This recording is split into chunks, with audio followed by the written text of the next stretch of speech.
ఆంధ్రప్రదేశ్ రాజకీయం మొత్తం ఇప్పుడు తిరుమల తిరుపతి చుట్టూ నడుస్తుంది. లడ్డూ వివాదం, రాజకీయ వివాదం, డిక్లరేషన్ వివాదంగా మారి ఈరోజు ఆంధ్రప్రదేశ్ మాజీ ముఖ్యమంత్రి వైఎస్ జగన్మోహన్ రెడ్డి తిరుపతికి వెళ్లకుండా ఎందుకు వెళ్ళలేకపోతున్నాను అంటూ ఒక ప్రెస్ మీట్ పెట్టడం జరిగింది. అందులో ఆయన తన మతానికి సంబంధించి డిక్లరేషన్ ఇమ్మని అడుగుతున్నారని, తాను మానవత్వం అనేటువంటి మతానికి సంబంధించిన వ్యక్తినని, 4 గోడల మధ్య తాను బైబిల్ చదువుతానని, బయటకు వచ్చినప్పుడు హిందువుల యొక్క కస్టమ్స్ ని, రిచువల్స్ ని పాటిస్తానని, అట్లాగే ముస్లిమ్స్ యొక్క కస్టమ్స్, రిచువల్స్ పాటిస్తానని, తన యొక్క మతం మానవత్వం అంటూ వైఎస్ జగన్మోహన్ రెడ్డి చాలా ఓపెన్ గా ఒక ప్రెస్ మీట్ పెట్టి చెప్పడం జరిగింది.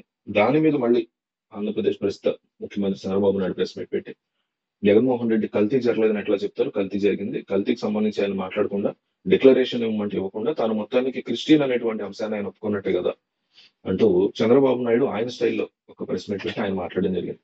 వైఎస్ఆర్ కాంగ్రెస్ పార్టీ అధినేత మాజీ ముఖ్యమంత్రి వైఎస్ జగన్మోహన్ రెడ్డి డిక్లరేషన్ వివాదం తెర మీదకి వచ్చిన తర్వాత తిరుమల లడ్డు వివాదం కాస్త చల్లారినట్టు కనిపిస్తోంది. అధికార తెలుగుదేశం, జనసేన, భారతీయ జనతా పార్టీ సంకీర్ణ కూటమి ప్రభుత్వం జగన్ డిక్లరేషన్ అంశం మీద పూర్తి స్థాయిలో దృష్టిని కేంద్రీకరించింది. ప్రపంచ ప్రఖ్యాతి చెందినటువంటి తిరుమల లడ్డూలో వినియోగించిన నెయ్యిని జంతువుల కొవ్వు, చేప, నూనెతో కల్తీ చేశారంటూ ముఖ్యమంత్రి చంద్రబాబు నాయుడు చేసిన ఆరోపణలు తిప్పికొట్టే ప్రయత్నాల్లో భాగంగా తిరుమలని సందర్శించాలని, శ్రీవారిని దర్శించుకోవాలని జగన్ నిర్ణయించుకున్నప్పటికీ అది కార్యరూపాన్ని దాల్చలేకపోయింది. చంద్రబాబు చేసినటువంటి పాపాన్ని ప్రక్షాళన చేయడానికి రాష్ట్ర వ్యాప్తంగా ఆలయాల్లో శనివారం నాటి పూజల్లో పాల్గొనాలని జగన్మోహన్ రెడ్డి పార్టీ క్యాడర్ సూచించారు. అదే సమయంలో తాను స్వయంగా తిరుమలకు వెళ్లాలని, రాత్రి అక్కడే బస చేయాలని ఆయన నిర్ణయించారు. జగన్ తిరుమలకి వెళ్తున్నారంటూ వచ్చినటువంటి వార్తలు మరుక్షణం నుంచే డిక్లరేషన్ అంశాలు ముందుకు తీసుకొచ్చారు టీడీపీ, జనసేన, బీజేపీ నాయకులు. బీజేపీ రాష్ట్ర శాఖ అధ్యక్షులు దగ్గుబాటి పురంధేశ్వరి, ఆ పార్టీ శాసనసభ్యుడు సుజనా చౌదరి, సీనియర్ నాయకుడు భానుప్రకాష్ రెడ్డి, జనసేన, టీడీపీకి చెందిన పలువురు నేతలు తిరుమలలో జగన్ డిక్లరేషన్ ఇవ్వాలని పట్టుబట్టారు.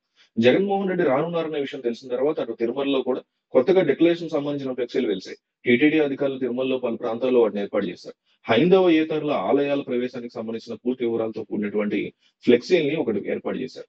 టీటీడీ ఆలయాలకి కేవలం హిందువులు మాత్రమే చెందినవని, హైందవేతరుల ఆలయాల్లోకి ప్రవేశించదలుచుకుంటే శ్రీ వెంకటేశ్వర స్వామి పట్ల విశ్వాసం, గౌరవం ఉన్నట్లు ఒక డిక్లరేషన్ ఇవ్వాల్సి ఉంటుందని అందులో పేర్కొన్నారు. తిరుమల వైకుంఠం క్యూ కాంప్లెక్స్, అదనపు కార్యనిర్వహణాధికారి క్యాంప్ ఆఫీసు, రిసెప్షన్ కార్యాలయాల్లో అన్ని ఉప విచార కార్యాలయాల వద్ద డిక్లరేషన్ ఫామ్లు అందుబాటులో ఉన్నాయని అందులో రాసుకొచ్చారు. ఆ ఫ్లెక్సీలు, బోర్డుల్ని తిరుమలలో పలు ప్రాంతాల్లో ఏర్పాటు చేశారు. జగన్ తన తిరుమల పర్యటన రద్దు చేసుకున్నట్టు వెల్లడించిన కొద్దిసేపట్లోనే ఈ ఫ్లెక్సీలన్నీ తొలగించారు. అక్కడే స్పష్టంగా అర్థమవుతోంది కదా వీళ్ళ భయం అంటూ కూటమి నేతలను ఎద్దేవా చేస్తున్నారు వైసీపీ శ్రేణులు. మొత్తానికి తిరుమల డిక్లరేషన్ వివాదంలో మీ సపోర్ట్ ఎవరి వైపు ఉంటుంది? ఐ సపోర్ట్ జగన్ లేదా ఐ సపోర్ట్ చంద్రబాబు? చాలా సింపుల్ క్వశ్చన్ ఇది.